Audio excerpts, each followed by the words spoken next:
Bismillahirrahmanirrahim. Dan Abdurrahman ibn Auf adalah salah satu daripada orang yang ikut pada saat itu hijrah. Dan yang luar biasanya dalam kasus hijrah Abdurrahman, dia adalah seorang miliarder di Mekah radhiyallahu anhu. Semua hartanya diambil oleh orang-orang kafir, tidak ada yang dibawa, dengan baju di badan saja. Ini luar biasanya radhiyallahu anhu. Beliau hijrah, ya, saking tulusnya. Ini nggak gampang, ini nggak gampang. Kita pindah, nggak usah pindah negara, dan antara kota dengan kota kita masih butuh bekal, butuh bawa sesuatu. Tapi karena hijrah karena Allah, dia pasrah, tawakal kepada Allah, hijrah dengan pakaian di badan, gitu kan. Dan ini sangat luar biasa dari orang yang sangat kaya raya. Kalau kita sekarang sudah punya kendaraan mewah, rumah mewah, Abdurrahman bin Auf dalam kisah di Mekahnya sangat luar biasa. Rumahnya sangat besar, kudanya ada ribuan ekor, itu unta yang dia miliki ribuan ekor, miliarder, orang yang kaya raya. Semuanya ditinggal, nggak ada yang dibawa sama dia. Semuanya ditinggal, karena kalau dia bawa akan ketahuan oleh orang-orang kafir Mekah, dan mereka akan membunuh siapapun yang hijrah yang kedapatan. Seperti itu. Maka Abdurrahman hijrah di sini, dan ini pelajaran yang luar biasa. Nanti kita lihat bagaimana Allah membuka untuk Abdurrahman pintu-pintu rezeki. Yang pertama yang Allah bukakan buat dia adalah munculnya sifat afaf di dalam diri Abdurrahman ini. Begitu hijrah karena Allah, Allah berikan kepada dia sifat afaf. Afaf ini tidak mau memberatkan orang lain, tidak mau memberatkan orang lain. Dan ya, afaf ini bisa juga berarti kalau bahasa Indonesia kesucian jiwa, kemuliaannya mulia. Dia tidak mudah, ya, untuk merendahkan dirinya hanya karena kebutuhan dunia, hanya kena makanan, hanya kena pakaian, hanya kena jabatan. Dan ini juga kata para ulama, Abdurrahman selain afaf punya kemuliaan jiwa karena hijrahnya ikhlas karena Allah, maka diberikan juga sifat muru'ah. Muru'ah itu kemurnian ibadah kepada Allah. Luar biasa hubungannya dengan Allah Subhanahu wa taala. Nanti akan kita lihat banyak kisah-kisahnya. Dan ini sangat kental kelihatan pada saat begitu tiba di Madinah, masih baru tiba, ikut membangun Masjid Quba. Kemudian berapa hari, 4-5 hari setelah itu menuju ke arah Masjid Nabawi, kemudian membangun juga Masjid Nabawi. Pada saat proses pembangunan Masjid Nabawi itu, Nabi SAW mempersaudarakan antara Muhajirin dan Ansar, dan dipersaudarakanlah Abdurrahman ibn Auf. Dan ini kisah persaudaraan antara sahabat.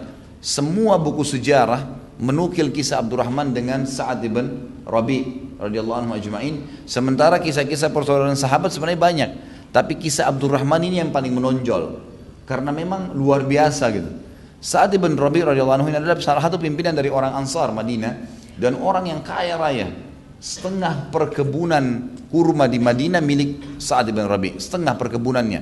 Dan perlu teman-teman tahu, di Saudi sekarang itu dianggap orang itu kaya kalau dia punya kebun kurma. Kalau cuma sekedar punya rumah besar, mobil mewah, itu biasa, bisa saja dia dapatkan dari pekerjaan dia di kantor, kena gaji cukup besar di sana. Tapi kalau orang punya kebun kurma itu sangat kaya, karena perawatannya lumayan, hasilnya juga banyak, gitu kan. Nah, pohon kurma itu bisa umurnya sama dengan ya, pohon kelapa, jadi cukup lama, dan hasil buahnya juga sangat banyak. Buahnya juga ada 300 macam jenis kurma. Dan dari 300 macam jenis kurma itu 90% kurma kering. Kurma kering ini bisa bertahan 2-3 tahun gak rusak, gitu kan. Jadi bisa ditransaksikan, itu sangat luar biasa. Keuntungannya berlipat-lipat kalau kurma itu. Sa'ad ibn Rabi ini punya setengah perkebunan kurma di Madinah, gitu kan. Ini sebagian ulama mengatakan kalau mau ditarik rasionalnya sekarang ini, orang-orang yang punya building. Kalau orang punya kebun kurma zaman dulu, itu sama dengan orang punya building. Dan sekarang begitu, perkebunan kurma di Saudi itu lebih mahal daripada harga building-building besar, ya. Sampai 30 tingkat, 20-30 tingkat, itu kebun kurma jauh lebih mahal dari harga-harga itu semua. Jadi memang sangat luar biasa. Sama kalau kita tarik misalnya supaya mudah difahamin, kalau orang punya seluruh Jakarta ini, building-building yang ada di Sudirman dan Tamrin misalnya, ada orang yang memiliki setengah gedung-gedung besar itu punya dia. Kita anggap itu Sa'ad bin Rabi radhiyallahu anhu. Waktu dipersaudarakan dengan Abdurrahman, Nabi SAW menunjuk, kamu sama kamu, kamu sama kamu. Ditunjuk sahabat begitu. Kalian bersaudara karena Allah, maka kalian harus saling mengingatkan pada kebaikan dan saling mengingatkan agar meninggalkan keburukan. Bertemu karena Allah dan juga berpisah karena Allah. Maka sahabat faham masalah itu.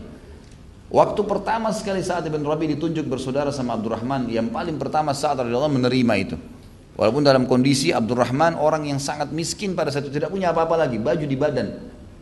Dan untuk menunjukkan ketulusannya, Sa'ad radhiyallahu anhu berkata, wahai Abdurrahman, saya ini pemilik setengah perkebunan Madinah. Semua kebun kurma ini milik saya setengahnya. Sama tadi saya bilang Jakarta setengah, Tamrin dan Sudirman ini semua building punya saya. Apa penawarannya Sa'ad? Saya ingin membagi dua itu untuk kamu. Setengahnya ambil. Jadi kalau misalnya ada 1000 building, 500 building. Sekarang 500 building itu, satu building saya sudah berapa miliar gitu kan. Itu dibagi dua lagi, 250 kamu, 250 saya. Penawaran yang luar biasa. Luar biasa penawaran, tidak main-mainin. Ya, nggak main-main. Kita mungkin kalau punya saudara yang datang dari sebuah kampung di Indonesia lah, di sebuah desa, datang kemudian minta tolong sesuatu. Mungkin minta tolong pekerjaan, minta tolong apa, ya mungkin pakaiannya cuma tinggal di badan. Pernah gak kita berpikir membongkar lemari kita, ngeluarin setengah baju kita semua, pakaian aja, gak usah hal yang besar dulu gitu kan, pakaian aja, bongkar lemari kita, setengah baju itu kita kasih kepada dia. Pernah berpikir gak? Subhanallah, kadang-kadang mungkin kita ngeluarin satu baju, 2 lembar baju itu pun kita masih perhitungan, cari mana baju yang paling tua gitu kan. Bayangkan saat langsung, ini saya ingin menarik supaya kita lihat bagaimana bobot iman mereka ya. Setengah harta saya punya kau, langsung dia iya, langsung iya, selesai. Pada saat itu luar biasa. Saya coba merenungi kisah ini, luar biasa. Saya sampai terharu sekali ya waktu duduk malam-malam, saya coba baca, saya renungin. Kisah ini sudah sering saya dengar waktu di Madinah, tapi saya coba lebih mendalami, minta petunjuk sama Allah, apa sih bobotnya seperti apa. Subhanallah, tersentuhlah saya berpikir luar biasa. Mungkin kalau ada orang yang datang kepada saya minta tolong, mengaku dari luar Jakarta misalnya, apa yang akan saya berikan kepada dia? 100.000 uang, sementara misalnya uang saya ada 1 juta. Pernahkah kita berpikir punya uang 10 juta, ada saudara kita datang hijrah ke Jakarta, kita kasih 5 juta langsung, padahal uang 10 juta itu setengah mati dikumpul gitu kan. Itu luar biasa. Dan ini Sa'ad bin Rabi menawarkan setengah perkebunan itu sama semuanya, tanahnya langsung miliknya, pohon-pohonnya dan semua pegawainya. Pegawainya waktu itu ada, Sa'ad bin Rabi ini punya ribuan pegawai. Ya, beberapa athar menyebutkan Sa'ad bin Rabi ini punya 5.000 pegawai. Banyak sekali. Karena setengah perkebunan kurma ini semua milik dia, gitu kan. Itu setengahnya sama pegawainya 2.500 orang, ambil. Gitu kan. Pernah kita berpikir tadi pakaian, makanan. Kalau kita mau keluarkan makanan, ada tamu datang, pernahkah kita berpikir mengeluarkan setengah makanan kita? Pernahkah kita berpikir ya, memberikan setengah saham perusahaan? Kalau kita lebih besar lagi, begitu orang datang, ini setengah saham buat kamu, silakan kembangin. Dan seterusnya, itu luar biasa. Saya terus terang masih belum bisa menangkap bagaimana ya Sa'ad bin Rabi menawarkan ini dan tanpa pamrih. Tidak cukup itu teman-teman sekalian. Sa'ad radhiyallahu anhu luar biasa menawarkan yang kedua setelah kebun itu secara bersamaan. Sebelum Abdurrahman kasih jawaban, saya orang yang memiliki setengah perkebunan kurma di Madinah, setengah buat kamu. Dan langsung dengan dan tidak cukup, saya punya 2 orang istri. Lihat salah satunya yang mana kau suka, bukan dipilihkan. Lihat salah satu yang mana kau suka, kemudian saya ceraikan setelah masa iddah kau nikahi. Coba bayangkan, saya duduk merenungi malam-malam di kantor saya sambil menulis, saya sambil netesin air mata terus terang. Saya berpikir bagaimana bisa orang menawarkan istrinya. Luar biasa, ini beratnya luar biasa. Istri, dan perhatikan Sa'ad bin Rabi seorang pimpinan suku, kepala suku di Madinah. Artinya ini bukan orang sembarang, istrinya pun orang-orang yang terkenal, memiliki kecantikan. Tidak ada, bisa kita katakan tidak ada orang kaya nikah sama wanita jelek. Itu umumnya. Mereka merasa punya kelebihan materi, wanita pun merasa memang membutuhkan itu, maka mereka nikah dengan wanita yang terbaik. Istrinya Sa'ad waktu itu dikatakan semuanya adalah anak-anak yang dinikahi oleh Sa'ad, gadis, dan semuanya anak-anak perempuan-perempuan yang sempurna secara fisik dan juga subur serta orang yang punya kedudukan. Sa'ad bin Rabi radhiyallahu anhu luar biasa, imannya kepada Allah Azza wa Jalla ini luar biasa. Dia mengatakan, lihat salah satunya yang kau suka yang mana, gitu kan? Saya ceraikan setelah masa iddah kau nikahi. Ini luar biasa. Saya terus terang kalau merenung ini tidak bisa menangkap bagaimana mereka pada saat itu tuh, gitu kan. Itu begitu Abdurrahman bilang iya langsung. Dan ini bukan tawaran basa-basi. Kita kadang-kadang subhanallah hanya mentraktir teman saja, ya. Mungkin nanti saya ada yang bayar, dompetnya belum ditarik. Ya.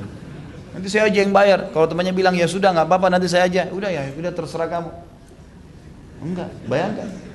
Jadi hanya basa-basi, gitu kan.